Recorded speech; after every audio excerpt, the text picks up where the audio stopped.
Tonight, 2 law enforcement agencies in the spotlight at 5, and your reporters have you covered. In Aurora, the police chief's honest answers after a deadly police chase. And in northern Colorado, possible cuts to important services. Good evening, I'm Michaela White. And I'm Michael Spencer. Thanks for joining us. Your reporter in Aurora, Kelly Worthman, talked to Aurora's police chief. But we begin tonight in Greeley, and your reporter for northern Colorado, Dylan Thomas. Dylan, the Weld County Sheriff's Office says low staffing means changes are coming. Yeah, changes that they say will impact their response times or if they're even able to respond at all. The Weld County Sheriff's Office announcing that they will be taking some of their services off of the street, like animal control, and moving those priority shifts over to the Sheriff's Office jail in order to combat staffing issues. They say this is the result of lack of funding and laws that were made after 2020 in the state capitol that didn't favor law enforcement.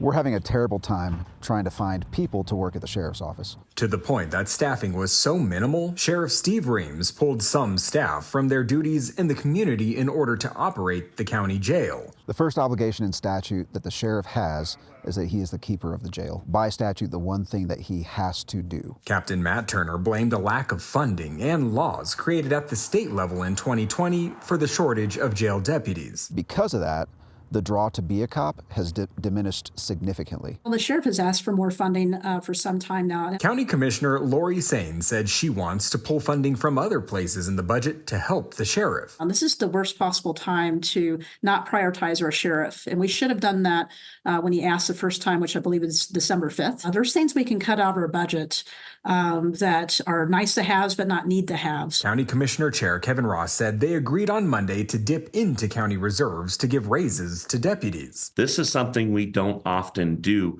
because we set our budgets at the beginning of the year. So to do something midterm shows you we're committed to the sheriff and his law enforcement agency and trying to keep the residents of Weld County safe. But until they can hire more staff, Captain Turner admits there's going to be some calls that we're slow to respond to if we're able to respond at all. Our intent behind this decision is not to impact the community. However, there's a ripple effect from this, and we don't know what it is yet.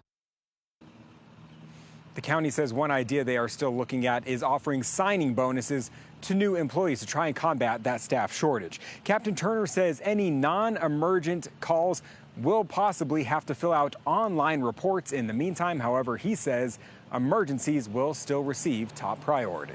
Reporting live tonight in Greeley, Dylan Thomas covering Colorado First. Dylan, thank you for looking into that for us. Dylan covers what's happening in northern Colorado.